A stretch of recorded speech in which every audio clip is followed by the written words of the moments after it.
8 though. I'm 6. Yes, and my 7th birthday's coming up in August too. When's your guys' birthdays?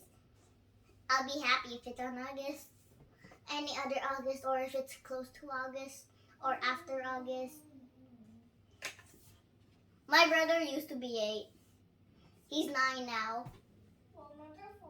Credits to my brother that's just over there on the massage chair. Come here right now. Yeah, he read in a book before. No, I can see you. Move. Come on. Yes, and he read a book before with you guys. I knew many things when I was 8. I knew how to keep the sled dogs quiet while Father snuck up on Caribou, and to bring the team to him after a kill. No, I don't want to say that. I knew the sun slept in the winter and woke up in the summer. And I knew that when the sun warmed in Arctic Ocean, shrugged off its slumbering ice, we would cross it to trade first with the outsiders. Actually, I'm new here in Canada, and I lived in Philippines. It was very hot weather there in Philippines, and I didn't get to see snow. I don't know if it's gonna snow here in Canada, and I didn't do any book readings in the Philippines until I met George Mackey's library, which credits to all these books that I read to you. Sometimes they're forever books, like this one that I'm gonna read. Yeah, it's forever books. But this one, go back books. Okay, fine. I'm done with this page. But I did not know how to read the Outsiders books. It was not enough to hear from my older sister, Rosie. I longed to read them for myself. Although I begged like a hungry dog after scraps, Father would not let me go to the outsider school like Rosie. He knew things about the school that I did not, but my name is Ulimaon.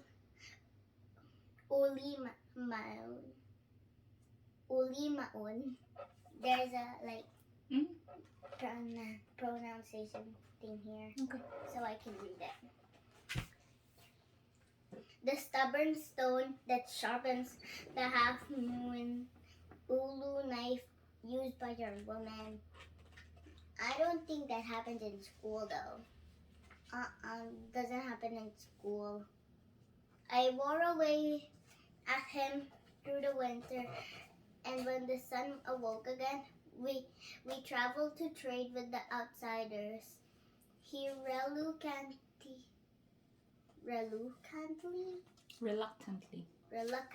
left me at their school. A black-cloaked nun cut my hair. I felt naked as my braids fell to the floor. Stripped of my warm parka, I was made to wear a thin pinafore and scratchy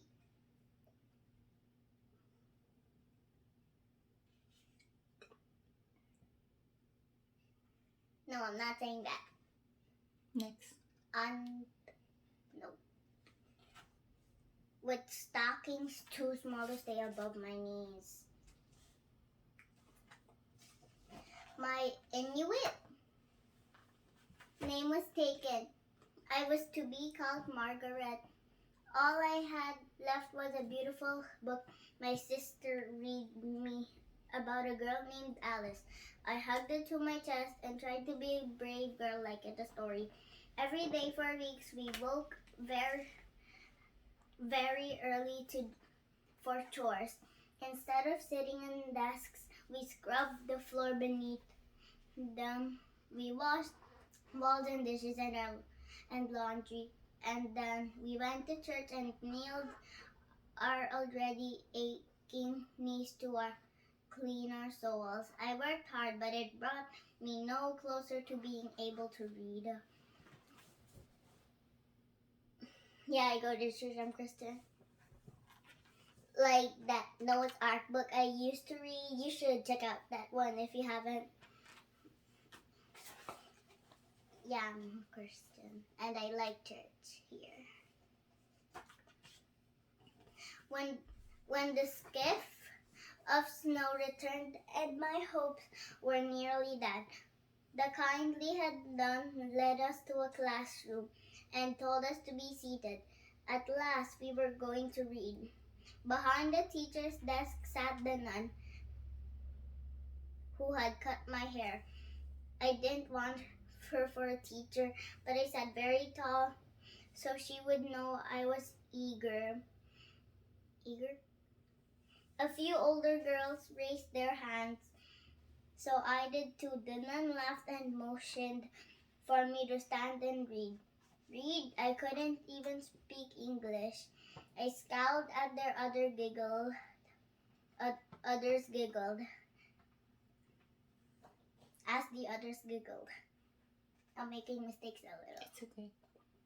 Instead of learning to read that day, I spent the rest of the class with my notes in the corner and my stockings slouched around my ankles. Oops! I skipped a lot of pages. I skipped 4 pages. Yep. The nun constantly gave me extra chores as part of my education, she said.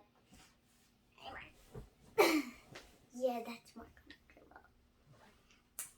She said, but through my muscles ached from the hard work,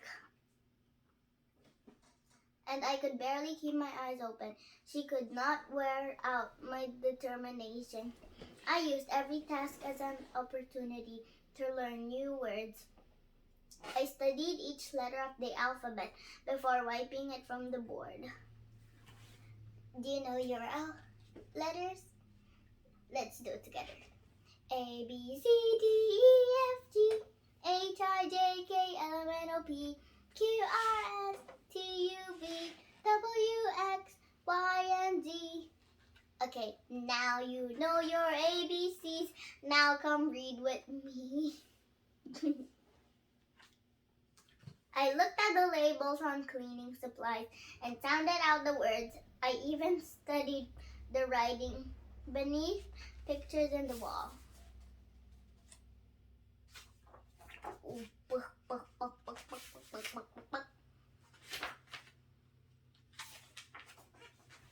One evening, I hurried through my supper of cabbage soup, planning a hasty escape. I couldn't wait anymore. I dashed into the hall, but the nun was waiting for me. Not so fast, Margaret. There are pots to be scrubbed, she said in a threatening tone, and marched me to the kitchen.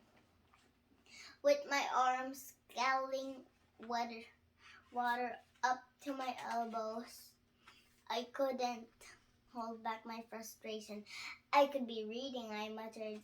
What? The nun demanded, her shoes creaking as she crossed the kitchen. She pinned me against the sink. Slowly, a smile spread across her thin lips. Fetch me a cabbage from the basement, she ordered.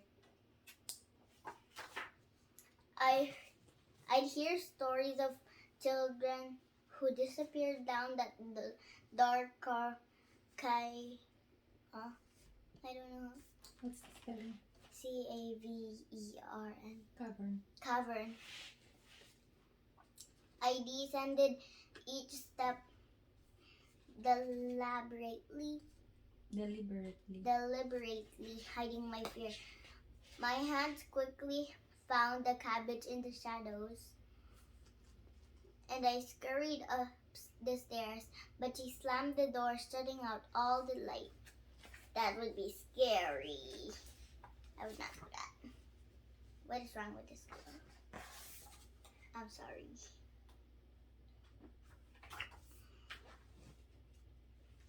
I pulled the handle. It was locked. A scream built in my chest, but I held it in. I closed my eyes, pulled up my stockings, and breathed deeply until I could feel my father's presence. He wrapped his arms around me in the darkness, and I spelled out my Inuit name to him, whispering, O-L-E-M-A-U-N.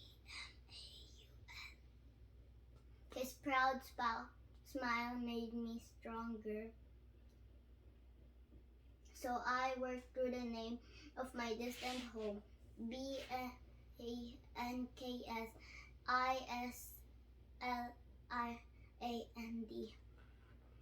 I spelled many things from home and was starting on the title of my book, A-L-I.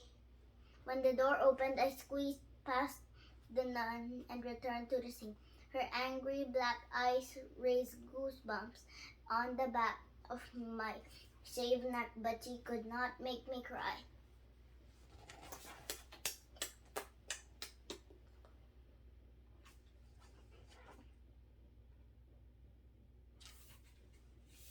When I returned back to the dorm room that night, all the girls were giddy. Everyone had beautiful new dark stockings. I pulled off my old ones, took my place in front of the nun, held out my hands, and closed my eyes. The nun cackled loudly as she handed my pair to me. Laughter instantly filled the room. They're red. I stammered in disbelief. Only circus clowns wore red stockings. Not all clowns wore red. Sometimes they wear other colors. I ran to my bed and opened my book. I stared at the letters, holding back my tears until those letters became words, which grew into a familiar story. I could almost hear my sister's voice reading about the cruel queen, and I let the story carry me far away from the laughter.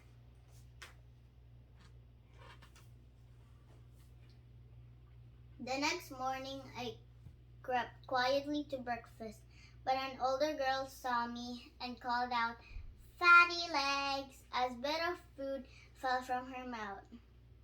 "Fatty face," I shouted back, "F-A-T-T. The nun swooped in. "If you cannot get along with the others, you can tend to do the laundry," she hissed. I entered the laundry and stood beside the large vat with the fire crackling beneath it. And then the idea came to me. I knew what to do with my stockings. I burnt them to ashes. I felt like Alice after a bite of magic cake, as large as the entire room. As large as the entire world. That's what I hear all the time. Entire world. I hear people say it like that. Guess what? This room is large, so it can be like as big as the house. Yeah.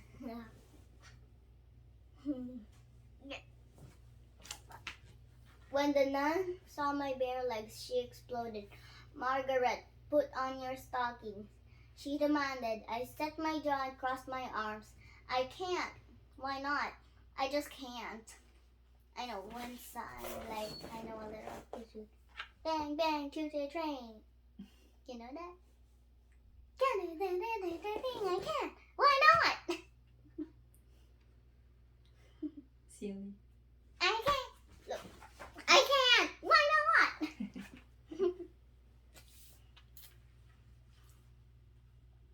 Her Her face grew very red, and she ordered everyone to search the room, like the queen's henchmen in my book.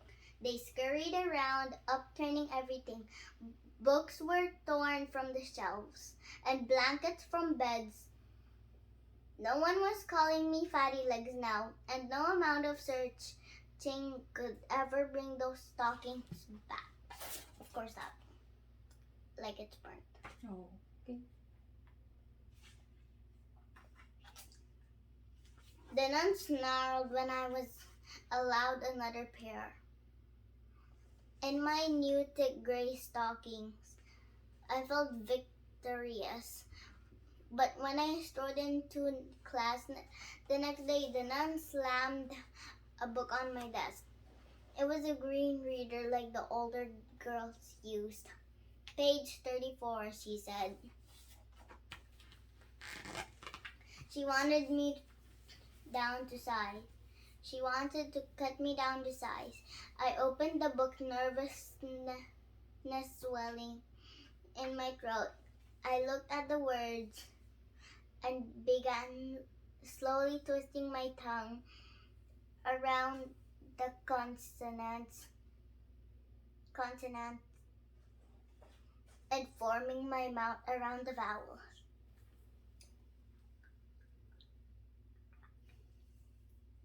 I like apple. I like to eat apples and bananas. I like to eat apples. I like to eat apples and bananas. Oh, you like that? I like to eat apples and bananas.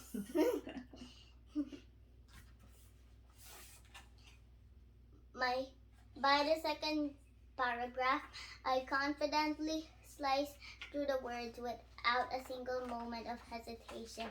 There was no stopping me. She only said she learned words. Like, she only learned letters. So how does she know numbers? The nun said page 34. And how did she know that 34 was 34? That's the weird thing to me.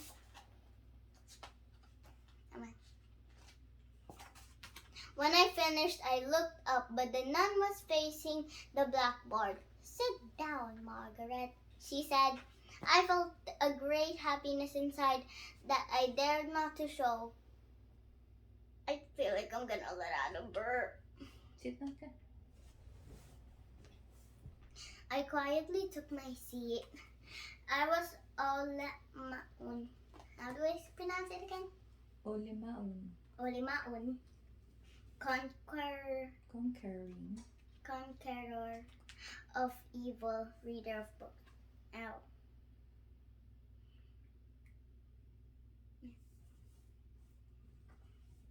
I was a girl who traveled to a strange and faraway land to stand against a tyrant. Like Alice,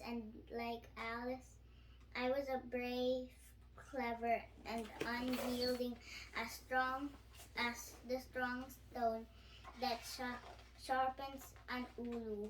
I finally knew this. I knew many things because now I could read. I remember one time the teacher gave me a special book. It was a big book, and I was just new there. My first one? I had one book then. Now that I'm kind of settled into school, the teacher gives me books to read. Sometimes it's a small book, but now I read big books because the teacher tells me that. Also, the other classmates tell me that I'm the best reader in the class. This is what happens in quiet reading time. They're reading a book. They don't know what the word is. They come up to me. They say, "What word is this?" And then I just pronounce it to them. Then they keep on reading.